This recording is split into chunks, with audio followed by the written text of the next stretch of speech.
Bem-vindo ao canal Anharias. Hoje a gente está aqui com o especial Dia das Mulheres. A gente vai conversar com a professora Dani Balbi sobre como ser uma mulher numa sociedade extremamente machista, como é ser uma mulher transexual numa sociedade extremamente transfóbica e como é ser uma mulher negra numa sociedade extremamente racista. Então, Dani, se apresente pra gente hoje. Olá, tudo bem? Meu nome é Daniele Balbi, eu sou professora da Rede Estadual de Ensino do Estado do Rio de Janeiro, professora de Língua Portuguesa e Literatura, mulher, negra, transexual, enfim, contribuindo hoje, feliz por poder contribuir com a minha experiência no coletivo que se propõe a lutar contra as opressões e pela equidade de gênero. A Júlia tinha até separado uma questão que era sobre não queremos flores, né? Queremos existir plenamente. Foi uma hashtag, não foi? Porque tá rolando uma hashtag por causa do Dia Internacional da Mulher, que é não queremos flores. E aí você bota o segundo motivo do por que a gente não quer flor, o que a gente realmente quer. E aí eu intitulei o nosso especial de não queremos flores, queremos existir plenamente.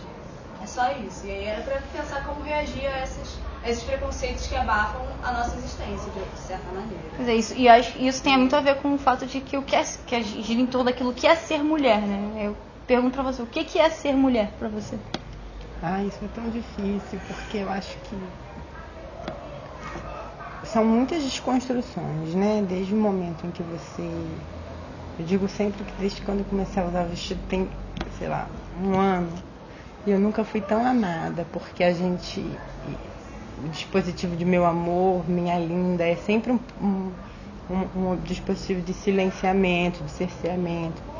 E que por mais que a questão, né, do desconforto, da disforia de gênero exista em você, só quando você assume uma identidade de gênero no confronto social, nas suas relações sociais, você percebe o quanto a mulher hoje ainda é ser oprimida, é ser silenciada constantemente, com mecanismos que te colocam como um cidadão de segundo plano, como uma pessoa que não tem direito a falar em determinados lugares, como alguém que tem que refrear mesmo assim, coisas, formas de andar, né? Ou tentar estar sempre policiando a expressão do teu corpo, né? Eu sempre digo, eu nunca sei se isso está acontecendo porque eu sou uma mulher, ponto, porque eu sou uma mulher transexual, porque eu sou uma mulher negra transexual, se é tudo junto, o que está acontecendo, né?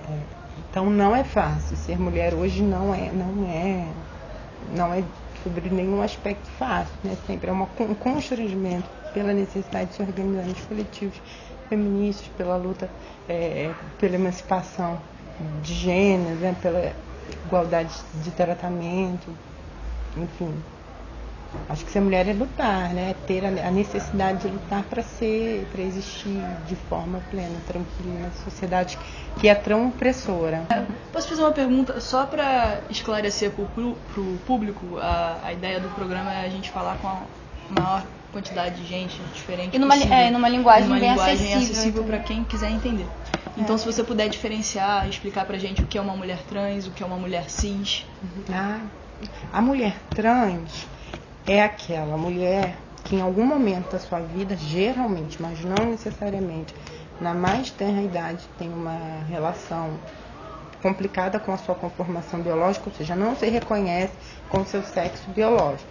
O gênero da mulher trans, que é feminino, não está ligado à sua conformação biológica de nascimento, que é masculino. Então, isso geralmente acontece na primeira idade, os 4, 3, 5 anos, e vai havendo confrontos naquele corpo, naquela situação, até que em algum momento a mulher trans acabe fazendo as transições, né? Seja via medicamento, seja via apenas vestimenta, seja via cirurgia, ou às vezes com outras composições não binárias, enfim. Mas esse não reconhecimento entre sexo biológico e o gênero é o que caracteriza a mulher trans. A mulher trans é a mulher que não nasceu no corpo feminino, com a conformação biológica feminina, mas que apresenta um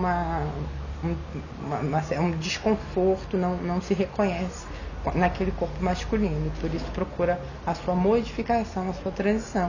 E a mulher cis a mulher cis é a mulher que nasce plenamente conformada, em tese, né, plenamente conformada com o seu sexo biológico e que não tem a necessidade de mudar, né, a partir das suas características biológicas, elas não são algo que as oprime em primeira instância, né, no primeiro momento, e a partir disso também elas não sentem a necessidade de mudar de gênero, de mudar as suas características biológicas para afirmar a sua identidade de gênero. Tudo isso é muito complexo, né? As mulheres trans não necessariamente vão procurar um corpo X ou Y, isso faz parte da desconstrução, da mesma forma que as mulheres cis não vão, mesmo que não sintam vontade de romper com a conformação biológica para afirmar a identidade de gênero, elas não vão reafirmar padrões. Então isso tudo também, assim, a questão da identidade, da composição da identidade, principalmente a identidade de gênero, ela é mais complexa do que isso. Que você como mulher trans, que eu sei que o feminismo tem várias vertentes, e tem o feminismo, eu estava vendo um vídeo ontem sobre isso, o feminismo chamado feminismo branco e o feminismo negro. Você se considera lutando pelo feminismo negro ali dentro, ou você se considera mais lutando dentro do movimento T mesmo? Não sei se é uma questão, né, para as mulheres transexuais. Inclusive existe a linha TERF, né, que exclui as transexuais do feminismo, porque entende que o corpo, né, que a conformação biológica determina a identidade de gênero. E a necessidade me levou, né, a pesquisar sobre o feminismo e a procurar entender as suas vertentes, porque é necessário que a gente se organize, senão a gente não vive, a gente morre mesmo, em casa, encastelada. E aí teve uma época que, logo no início, eu achei que eu devia me organizar no feminismo negro, antes de tudo, né? Mas aí depois eu fui apresentada aos debates do transfeminismo, entender como é que era a questão da mulher trans, né, que modifica o corpo, né, que também tem um histórico de objetificação, né, mais, até às vezes mais acentuado, pelo menos mais agressivo. Mas no fundo são questões gerais do espaço da mulher, né? Então, claro que existe uma questão, o Brasil é um país marcado pelo racismo. O feminismo negro é importante na medida em que ele apresenta questões ligadas ao corpo negro, a subvalorização do corpo negro, que é diretamente consubstanciada a objetificação, a mercantilização do corpo feminino. Então tá tudo muito, eu me entendo como feminista e emancipacionista, né, que entende que todas essas questões de classe, de gênero e de etnia são questões que precisam ser superadas, mas que apontam para uma luta mais em comum. E acho que esse é o desafio, né, tentar achar unidade em todas os nossos fragmentos. As nossas fragmentações não são à toa, então enfim, elas vêm de cima para baixo, elas estão a serviço justamente da pulverização da luta. E acho que o emancipacionismo, o feminismo emancipacionista, procura entender que são questões, claro, pontuais, a mulher negra, a mulher trans, mas que existe um passo, que é o passo que nos compele à unidade. Uma coisa que eu ia perguntar é assim, como que você começou a se reconhecer mulher? Foi nessa questão de você viu desde a tenridade, desde novinha? Como é que foi isso para você? Parei para pensar. Na adolescência eu já me declarava mulher, né? Com muitos problemas ainda, uma série de lugares comuns no feminino, mas eu já tinha um problema sério com o meu corpo. Mas antes, né, eu fico pensando, quando eu comecei na transição mesmo, a tomar os hormônios, eu, por exemplo, optei por fazer a transição através de hormonioterapia, tomar hormônio, fazer tratamento psicológico. Eu comecei a pensar muito em quando isso começou. Tem uma imagem que eu até postei no hashtag Minha Primeira Transfobia, que não sai da minha cabeça. Eu tinha 4 anos, eu lembro que eu falei, mãe, eu já descobri, já tá tudo certo, eu vou virar Daniela Mercury. Eu vou fazer isso para ficar com o corpo igual ao da Daniela Mercury. E minha mãe reagiu mal, né? Ela me agrediu naquela época, eu era muito nova. Entendi que isso não era uma solução. Mas vivia vivendo com aquilo, né? A relação também familiar, eu acho que tem uma série de questões. A minha família foi uma família basicamente de mulheres, os homens Inclusive não há homens, né? Na minha família não foi meu irmão mais velho, que é enfim, um homem da segunda geração, na época era uma criança. E os homens eram muito ausentes, a minha família nuclear mesmo, eu, minha mãe e meu irmão. Então, de certa maneira, você vai compondo a sua identidade com aquilo que vai sendo apresentado, né? E eu vinha percebendo, né? Forma, talvez, de relações mais básicas vão levando você a acreditar que você deve se comportar daquela maneira. Em algum momento, isso conforma a tua identidade. Com 12 anos, mas eu não sabia bem o que era isso. Eu não sabia o que estava acontecendo. Mas a gente não tem informação, né? Não tem informação. Você fala, olha... Mas tem alguma coisa errada. Eu pensava, se um gênio da lâmpada aparecer, eu vou pedir $1 milhão em barras de ouro, que vale mais do que dinheiro, e vou pedir para me transformar numa mulher linda como a Gisele Bündchen, né?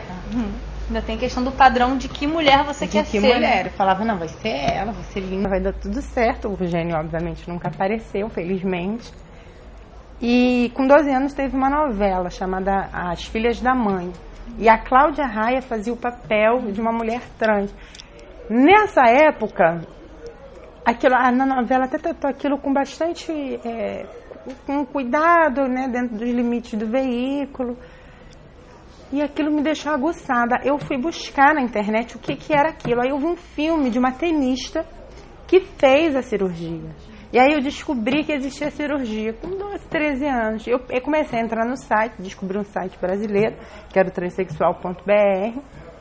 Eu falei, pronto, é isso. E comecei a falar, isso eu tinha 13 anos, era 2002. 2002. E aí eu falei, não, é isso, acabou, pronto. Então, Dani, para encerrar esse bloco, a gente queria te fazer uma pergunta que é o que você espera para esse Dia das Mulheres? Não sei, mas certamente que a gente consiga avançar em pautas que são muito importantes, né, para a emancipação da mulher, equidade salarial, fim das opressões cotidianas no ambiente de trabalho, fim das opressões cotidianas no nosso ir e vir. Eu espero que a gente se organize, eu espero que seja um dia das mulheres em que a gente consiga pensar que foi melhor do que o último. E que organizar para que o próximo seja melhor do que esse. É uma luta constante e que ainda tem muitas questões para serem resolvidas. Você quer flores?